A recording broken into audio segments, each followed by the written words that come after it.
వీక్షించితిరా మీ కుమార్తె నాట్య విన్యాసములు? ఆ చించితిని కడు రమణీయము కడు కమనీయము. మీ నల్లు బహుచోరులు ఇట్లా అందించిన అట్లు పట్టుకోలేరు. మహానుభావ, తొందరపడి మీ భాష మాట్లాడాను, నన్ను క్షమించను. ఏది ఏమైనా మాస్టరు, దాన్ని కన్నవాళ్ళం మేమైనా దానికి విద్యాబుద్ధులు నేర్పి ఒక మనిషిని చేసిన మహనీయులు మీరు. మీ రుణం తీర్చుకోలేనండి. రుణానుబంధ రూపేణ పశుపత్ని సుతాలయ అని మీ అమ్మాయి కళ్యాణంతో అన్ని రుణాలు తీరిపోతాయి. కళ్యాణం అంటే పెళ్ళే కదా, పిల్లవుడుగా అప్పుడే దానికి పెళ్ళి ఏంటి, తర్వాత చూద్దాంలే.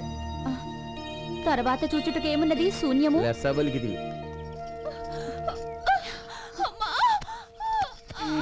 లోన బిడ్డ అల్లాడిపోతోందిరా, ఏదో ఒకటి చెయ్యరా అయ్యా. నువ్వు ఉండవే అమ్మా, లోపల మంత్రసానం ముందుగా, దానికి ఏం కాదే. అమ్మా రాజమ్మ, కాన్పు చాలా కష్టంగా ఉందమ్మా.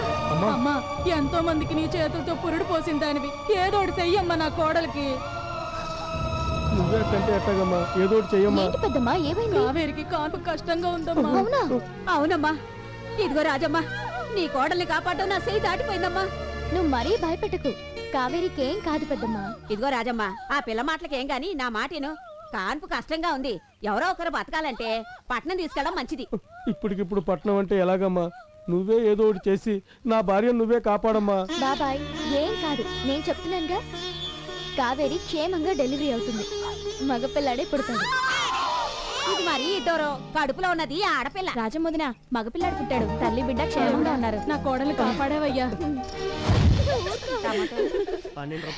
ఏంటి బాబాయ్, ఇంట్లో ఏదైనా విశేషమా? ఒకేసారి ఇన్ని నూనె డబ్బాలు తీసుకెళ్తున్నా? విశేషం ఉంది. గట్టిగా కట్టు బాబాయ్, లేకపోతే కింద పడిపోతాయి.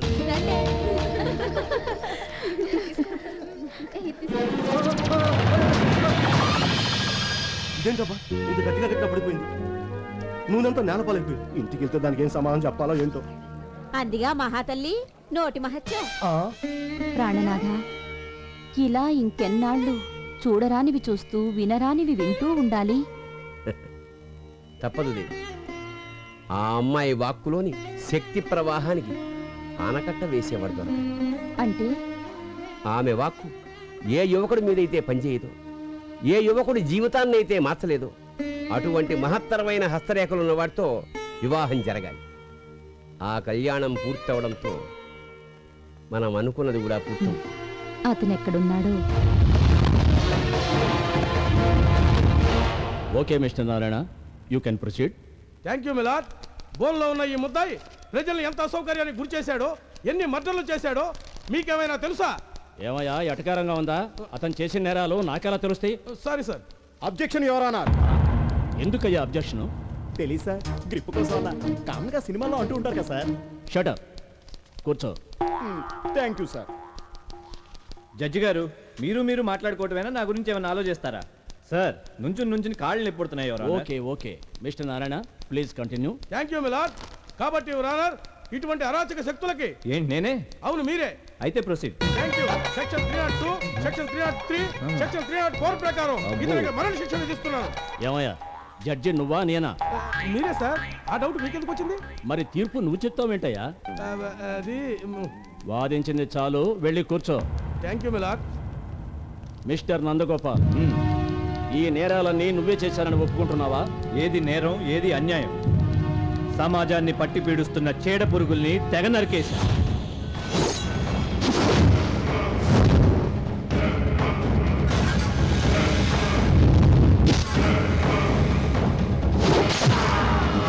అవినీతి అక్రమాలతో ప్రజల్ని దోచుకు తినే రాబంధువుల్ని తుదముట్టించా. లంచాలతో అమాయకుల్ని దోచుకునే దుర్మార్గుల్ని అంతం చేశాను. హలో,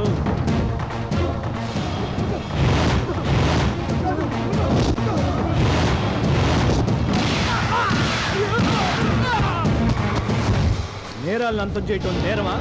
సంఘ విద్రోహ శక్తుల్ని సమాధి చేయటం నేను చేసిన ద్రోహమా? చెప్పండి మై లార్డ్, చెప్పండి మై లార్డ్.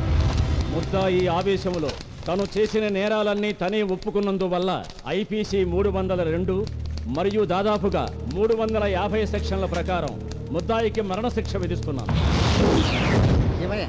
నీ చివరి కోరిక ఏమన్నా ఉంటే చెప్పు సార్. అనవసరంగా కమిట్ అవ్వకండి సార్, అతనికి చాలా కోరికలు ఉన్నాయి, మనం తీర్చలేం. ఏమయ్యా, నాకు ఆ మాత్రం తెలియదుటయ్యా. ఏదో ఫార్మాలిటీ కోసం అడుగుతున్నా. నువ్వు చెప్పవయ్యా. చాలా కోరికలు ఉన్నాయి సార్, అందులో ఒకటి చెప్తాను. చెప్పిన తర్వాత తీర్చనంటే మాత్రం బాగోదు. ఫస్ట్ నువ్వు చెప్పవయ్యా. తీర్చాలో లేదో మేము డిసైడ్ చేస్తాం. ఎప్పటి నుంచో ఒక కోరిక ఉంది, అది ఎలా చెప్పాలో అర్థం కావట్లేదు. నిజంగా తీరుస్తానంటే చెప్తాను. తీరుస్తారుగా? నిజంగా తీరుస్తారుగా? ఈ కోరిక చాలా కాలం నుంచి నాలో ఉంది. చెప్పేస్తున్నాను, చెప్పిన తర్వాత తీర్చనకూడదు. తీరుస్తాను, చెప్పు. ఓకే, చెప్తున్నాను, చెప్పేస్తున్నా. నువ్వా? నేను ఇప్పుడు ఎక్కడున్నాను? ప్రెసెంట్ పక్క మీదే ఉన్నావు. కొంచెం సేపు ఆగితే నా కౌగిట్లో ఉండేవాడివి. చెయ్యి, నీకెప్పుడు అదే అవ్వా? అవును, మా ఏజ్ బారు మావేడి నాకేం తెలుసు? నీ దగ్గరికి రాలేదా? వస్తే నాకు ఈ బాధలు ఎందుకు? పైకి కిందకి తిరగలేక చూస్తున్నాను. సరే, నేను జాగింగ్కి వెళ్ళొస్తాను. నందు, టీ తాగెళ్ళు. జాగింగ్కి వెళ్ళొచ్చి బూస్ట్ తాగుతాను, రెడీగా ఉంచు. అయ్యో, ఈ జాసలో పడి మా ఆయన మర్చిపోయానే. వస్తున్నా.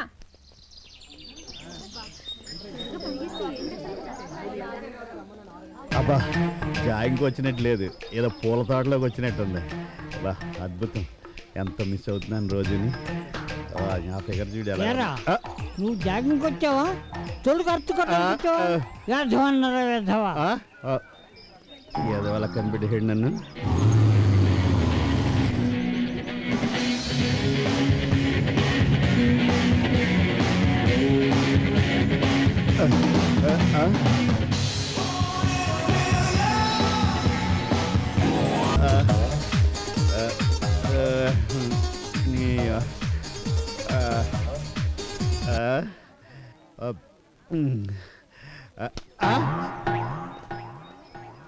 మీరు జాయింగ్కి వచ్చారా, నన్ను కొట్టడానికి వచ్చారా? ఎందుకు వచ్చావో నేను అందుకే వచ్చాను.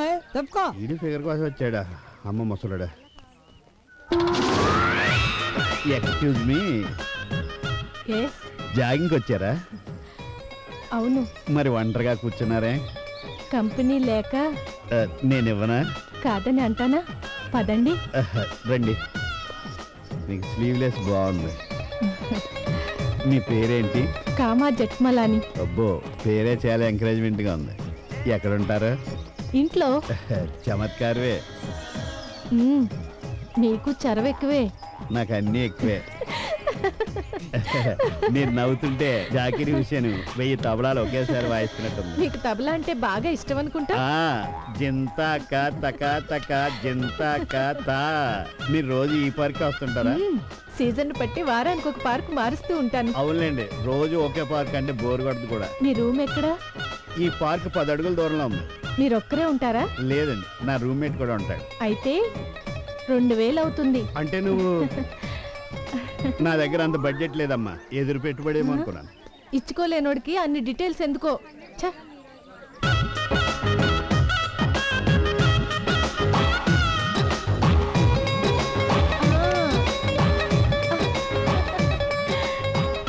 సారీ, చూసుకోలేదు. నేను చూసాను. హలో, దానికి వేరే వాడిని చూసుకో. రేయ్, చెప్పకుండా వచ్చేసావేంట్రా? చెప్దామనుకున్నాను, నువ్వేదో కలవరిస్తుంటేనే కామ్గా వచ్చావు. కలవరం తట్టి గుర్తొచ్చిందిరా. నిన్న రాత్రి బ్రహ్మాండమైన కల వచ్చింది. ఎప్పటిలాగా అన్యాయాలు నరకట్టడం, దుర్మార్గులు చంపేయటం ఇదేనా? కరెక్ట్ గా అదే కల వచ్చిందిరా. నీకెట తెలుసు? నాకేంటి తెలియదు, నడి చెప్తాను. ఓం నమ శివాయ.